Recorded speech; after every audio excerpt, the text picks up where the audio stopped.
Hello there ladies and gentlemen, I'm TX141, but you may call me Paul. Welcome you to an all new Tanker Race in a Day gameplay for the realistic ground forces of War Thunder. That's right ladies and gentlemen, we're back with some ground forces, and today we are not going to be reviewing a vehicle, but showcasing a gameplay on the map Normandy, and in particular a spot I like to implement using my favourite tank in the game so far, and that is the West German medium tank at tier 5 and a battle rating of 8.0, known as the Leopard I. Now, not to deprive you historical buffs of a little bit of knowledge, here are the key facts that I think you need to know. That is that the Leopard I arrived in the hands of the Bundeswehr, the West German Army, in 1966 as a replacement to the outdated American-built M47 and M48 pattern medium tanks, and that the design of the Leopard I was prioritised around mobility and then armament, with armour being seen as a lower priority due to the prominence of high explosive anti-tank or heat ammunition at the time and the lack of an effective countermeasure from the designer's perspective. The main armament of the Leopard I was the British Royal Ordnance 105mm L7A3 L52 rifled cannon, which was also featured on the later iterations of the British Centurion, and a derivative of which was found on the M60 pattern. The 105mm cannon was able to fire a multitude of rounds, including armour-piercing discarding sabot, or APDS, armour-piercing fin-stabilised discarding sabot, or APFSDS, which originated in 1978 and has not been featured in War Thunder in my personal opinion due to historical contemporaryism and the fact that the vehicles you are going up against do not extend beyond 1970, or approximately that date, Heat FS, or high explosive anti-tank fin-stabilised rounds, and HESH, high explosive squash head rounds. The Leopard I was in service with the Bundeswehr until 1971, at which point its up-armoured subvariant, the Leopard 1A1, was introduced. In terms of the rounds we'll be firing today, we will have loaded 40 APDS rounds, 10 heat rounds and 10 HESH rounds, but we will be only firing armour-piercing discarding sabot. With a muzzle velocity of 1,478 metres per second and a penetration at a kilometre and a 60-degree angle of attack of 270mm, we hope to cut right through our opposition and leave them dead in our wake. But enough talking, let's begin. Again, as stated previously, we're on the battle iteration of the map Normandy, and we shall be starting off in the western spawn, spawn point 1. This is the closer of the two spawns to the position we want to take up, and that position is in grid square A5, just short of the lighthouse in the northern section of the map, with north being taken as the top of your screen for today. As we begin to make our way over and unfortunately get caught up on a friendly Leopard I who also spawns in very shortly, just something we have to deal with, we have to recall how Normandy typically plays out as a map. If I remember correctly, at least in my experience, Normandy plays out with three different sectors being contested. The first is the beach and the sea wall or the sea front of the town, i.e. the large wall that looks over the beach. The second area is the town itself, with a very large and open town square in the middle. And the third and final section is the large southern region of the map, which is occupied by a large amount of vegetation and open spaces for tanks to flank on.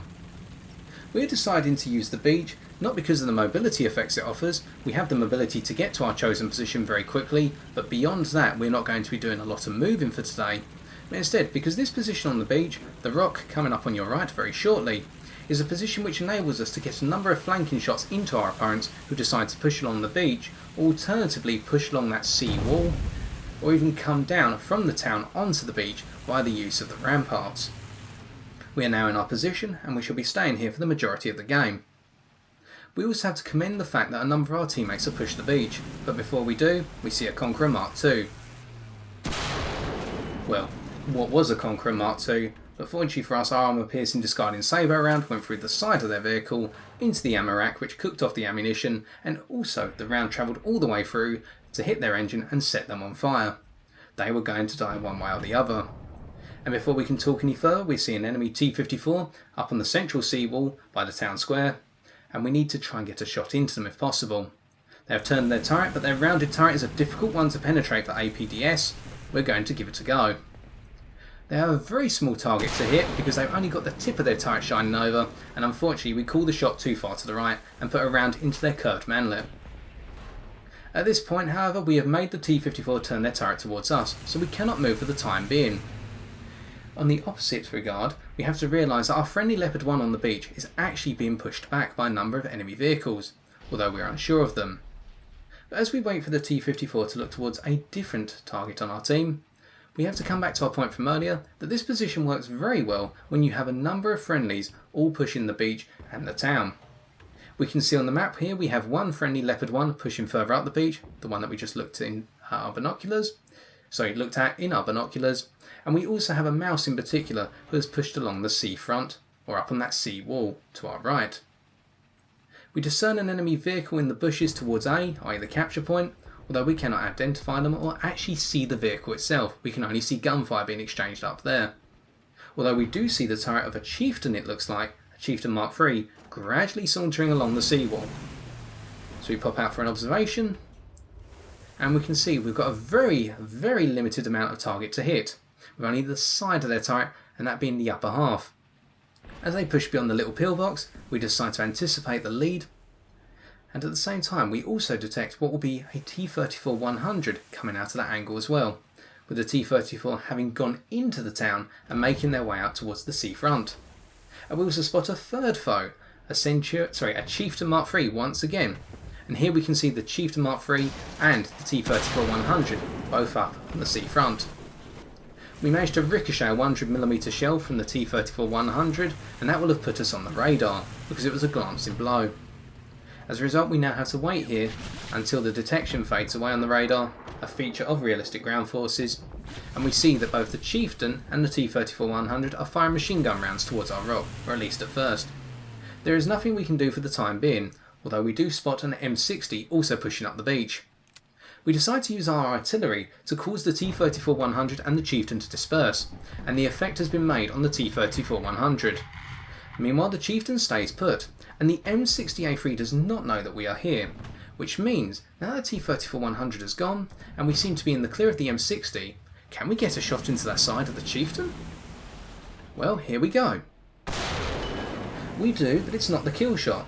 Unfortunately, our round was a little bit too late and only went into the engine of the Chieftain and set them on fire. This will paralyse them for the time being, although they do have the fire extinguisher upgrade, it would seem, and so they will not be burning to death. Nonetheless, we have achieved the ability to render that Chieftain obsolete for a couple of seconds, if not a minute or two. And this means that we have allowed our teammates to knock out the M60A3 without any pressure from that Chieftain pushing forward, and our friendly mouse, as stated earlier, based up on the seafront, is really going to hold the seafront very nicely for us and enable us to get these flanking shots. The Chieftain is still behind that pillbox, we reckon. They managed to get into that position and are now holding it, and it means that they can put pressure on our teammates in the town on the seafront. We have to wait for the time being. As we do, however, we notice that B is gradually being captured, and this is something to consider. If our entire team falls apart in the town and the southern sector of the map, it means that we are going to have foes flanking us from our own spawn. But we quickly react to the arrival of the Chieftain once again, poking their head out from behind the pillbox. We ricochet off their turret, and in return their round goes into the sand in front of us, and then the tracer component ricochets up, it would seem, and collides with our tank. Alternatively, the round bounced up into our tank and actually damaged our turret ammo rack, as we can see by the yellow indicator in the bottom left corner of your screen. Not entirely sure how to call that, folks, just going by the observations I'm seeing. But we are very lucky there, and really we should have aimed for the glacious plate of the Chieftain. We might have had a chance. We fire a round into a Crusader anti-air Mark II AAA gun, getting a hit, but because of their limited armour, our armour-piercing discarding saber round went in one side and out the other. A problem with these rounds when you're going up against incredibly lightly armoured vehicles, such as AAA guns, although it works to an opposite effect, as we'll see a little bit later.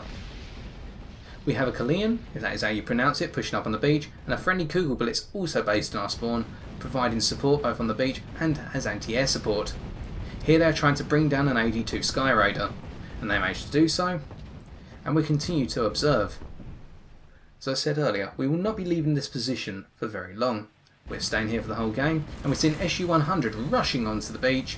They're probably trying to get rid of our AAA battery, and we only ricochet off their gun manlet. It was a rush shot, and they were also moving, we have to consider that. So we open fire once again, putting a round right into the right hand side of their vehicle, as seen from our perspective, killing the driver, the gunner, the loader, and the engine, and the armor rack all in one round.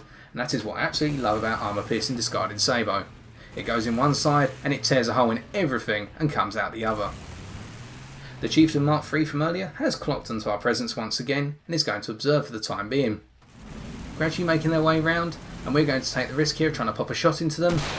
We fire one, unfortunately into the side of their turret, but because their turret is sloped, our round ricocheted, alternatively just did not penetrate the armour there, as the Chieftain Mark III does have a lot of turret armour as well, and we should really factor that in. We also see a T-32 here, who seems to be aware of the fact that we exist somewhere towards the sea, but does not exactly know where we are, and it means that they are gradually sauntering around, but because they are unaware of our presence, we put a shot into them. It is a critical hit, straight into their engine, causing a fire, and they are now paralysed there for the time being. But in doing this, the Chieftain once again is now prepared to take a shot at us if we pop out in the same direction. We want to kill off this T-32, who is completely crippled in terms of their engine and has just put their fire out. They are exposed as well, so we're going to change our angle slightly, which means we come out wider from the rock and we are not exposed to the Chieftain. In doing so, we knocked the T-32 out by taking out their ammo rack, and the Chieftain's round went into our rock. We pop out to see the ZSU-37 came up, and we can see here how armour-piercing discarding sabot can be used effectively to knock out anti-aircraft batteries. We have to aim towards the cannon breech, because if the round hits the cannon breech, the round will break up and tear apart everything based up in the open turret of the vehicle, or in the turret of the vehicle if it's enclosed, such as a Crusader anti-aircraft battery. The Chieftain Mark III who was focusing on us has been knocked out by a friendly mouse, a different one who seems to also be taking the same approach as the previous one of providing support from the seawall, or the seafront, however you interpret it. And now we're going to move towards the lighthouse. Reason being, we've picked up a number of kills, we've antagonised a number of opponents, and if they have enough spawn points to come back in an aircraft, they will be looking to bomb that rock, instead of looking to bomb the lighthouse, although they may clock onto the fact we are here. And the base colour scheme of the Leopard I enables it to blend in with the sea quite nicely as well. It is not ideal because you have the rather drab olive green here, but it is enough to blend in with the sea, or at least in our experience. In the meantime, we clock on to what is actually a Centurion Mark X, gradually making their way into the open section of the seafront. Now we cannot discern it as a Mark X Centurion, we just know it's a Centurion by the turret, which means we will need to try and get a shot into their turret and preferably the side. So we're continuing to observe, and they seem to be engaging one of our friendlies. Or at least we're anticipating it, especially now they have received a hit from one of our friendlies in the turret. We drop artillery on them as well to make them panic a little bit, trying to get into the mental state of the Centurion driver here, and wondering what they're thinking right now, as well as being hit by a friendly, also being attacked by artillery. They are staying put, and we unfortunately ricochet a shell off the rear of their turret, but no bother, with our high fire rate we'll put another in. We can see here the rounds are gradually heading towards the side of the turret. We're just going to move a little bit to the right and fire for a third time. It's a kill.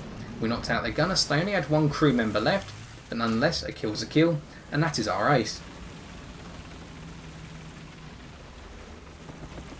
With our ace now in the bag, we can consider ourselves rather lucky that we have not had any pressure applied to us, apart from the Chieftain Mark III and the T-34-100 that clocked onto us earlier on. We've had a lot of support from our friendlies, and now we have a Panther II pushing towards A. And beyond that, we have really just taken advantage of the situations as they have evolved, being able to shoot into the side of a lot of our opponents, whether they have been aware of the fact we are here or not. We have had a lot of support from two friendly mouse tanks, both in turn sitting up on that seafront, and gradually putting rounds into foes who are coming along the opposing section of the seafront from their spawn. We are waiting here now to see if any more foes will come in, but we are also anticipating the fact that with our flag, B, being neutralised or gradually neutralised, we have to worry about enemy tanks flanking round from our spawn, and that is a very effective counter to the position behind the rock. The fact that if the game does go on for a long period of time and the team you're on gradually peters out, you will see a large number of enemy tanks come from that spawn position and actually attack you from the rear. And as a result, you have to anticipate the fact that as the game goes on, this is a possibility. Although for now we see another anti-aircraft battery, another ZSU-37 gradually making their way along the seawall, and unfortunately this player is a little bit smarter and knows what we're trying to do, as we're about to see. Our artillery is loaded, we're trying to look for the ZSU, we can just about see them with their their vehicle being camouflaged against the building, hypothetically. We get ourselves into position, looking for them once again, being able to discern them better on the binoculars. We just about make them out, although they make us out at the same time as we open fire. Our round hits their commander and their cannon breech, but it's not enough to guarantee a kill, it would seem. As they gradually pull back, we try to make them out once again against the buildings. It's a very difficult position to spot against here. We're only literally seeing the tip of their vehicle, either the tip of their turret. And now that they have clocked onto us, they're going to do something rather nasty very shortly, and what makes the ZSU-37 such a danger to the Leopard I. They are being marked by what seems to be aircraft fire, and we decide to put some artillery in to try and make them come out from their hidden position behind the pillbox. And it seems to have its effect, as we're going to see. Although in the meantime we can see our friendly Panther II is gradually capping A, and this will secure us the win if it continues. We look around to see if any foes are coming down from the centre of the town. Does not look like it. We have forced the ZSU-37 to come out. We cause a round to ricochet off the very left-hand edge of their turret as seen from our perspective, and they return fire with their 37mm cannon and knock out what appears to be our cannon breech, because our gun is still existent. Alternatively, they have crippled our guns to the point if we fire again we may detonate our vehicle. So we have to pull back here and repair. It is an inconvenience and shows the fragile nature of the Leopard I to some extent. The ZSU player has completely clocked onto what we are doing now and is going to continue putting rounds towards us in order to try and force us away. But fear not, we're going to try and knock them out instead. Again, we are looking for them and they're very difficult to see, or at least with my eyesight they are very difficult to see. And we're just waiting on the binoculars at the moment for them to reappear. We know the ZSU wants us. Alternatively, they'll have to go back to A and try and save the day for their team, so they will have to expose themselves one way or the other. But we have to continue to wait. And we discern them, gradually making their way back towards A. So we can see with their turret facing towards us, they know we're coming for them. It's very hard to see, but you can see them against that left-hand set of buildings. They've stopped. We fire once again. Our round dunking into the seawall.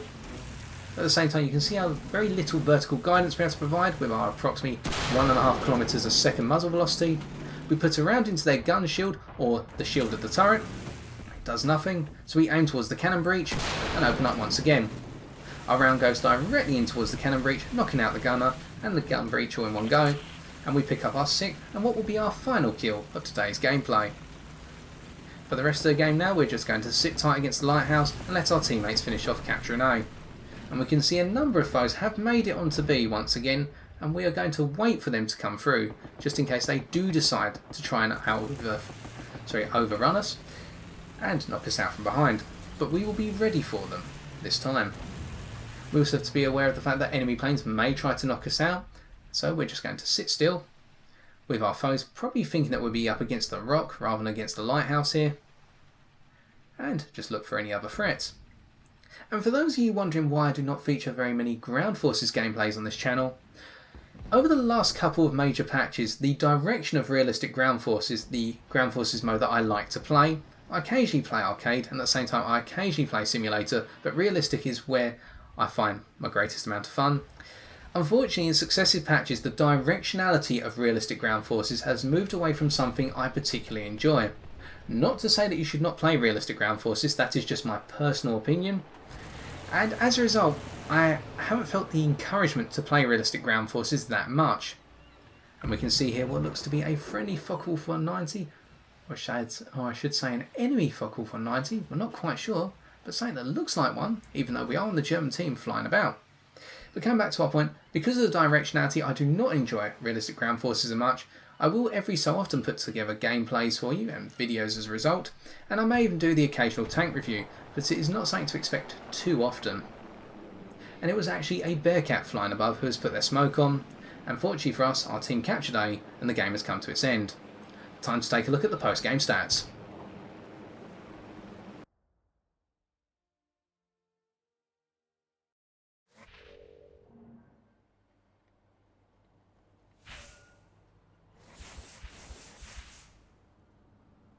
While 6 kills and single assist, we're able to pick up 28,559 silver lions and 7,715 research points, all going towards our final upgrade for Leopard I, that being the rangefinder.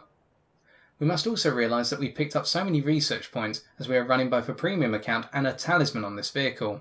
whereby we elected to purchase a talisman after our first day of playing the Leopard I because we enjoyed it so much. Regardless, and return to today's game, whilst we have hopefully shown how powerful the position behind the rock near the lighthouse can be on Normandy, this came as the result of three primary factors being fulfilled.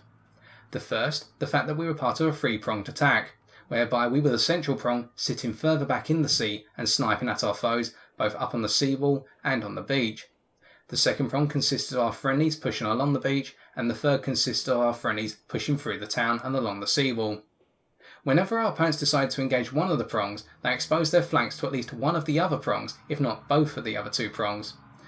And this was highlighted in the fact that the majority of our kills obtained, or at least at the start, were flanking shots into our foes, either via the sides of their turrets, or alternatively the sides of their vehicles. And we even acted as a distraction on a Chieftain Mark III for a friendly mouse to knock out later on in the game. The second factor that was fulfilled was the fact that our opponents did not get the chance to rush us behind the rock. It is a very effective way to get rid of a foe behind the rock is to send two tanks towards it, one on the side of the rock towards the lighthouse and another tank on the other side of the rock, as we can only turn our gun one way, and we're fortunate enough to have cover from vehicles on the seawall, coming back to factor 1 once again. The third and final factor would be the lack of enemy air presence, in particular the lack of enemy attackers trying to knock out tanks on the ground.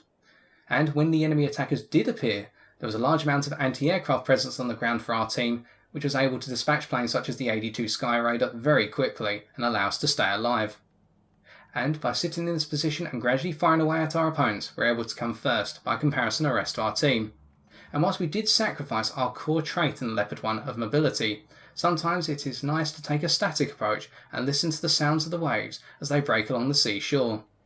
Meanwhile, your opponents are going to have to listen to the sound of armour-piercing discarding sabot cracking and smashing against their armour. For, ladies and gentlemen, in this situation, it was safe to be beside the seaside. And so I've been TX141, and if you've enjoyed this video, why not leave a like, comment or subscribe for future War Thunder videos on my channel. Yet until next time, ladies and gentlemen, take care, and good luck on the battlefield.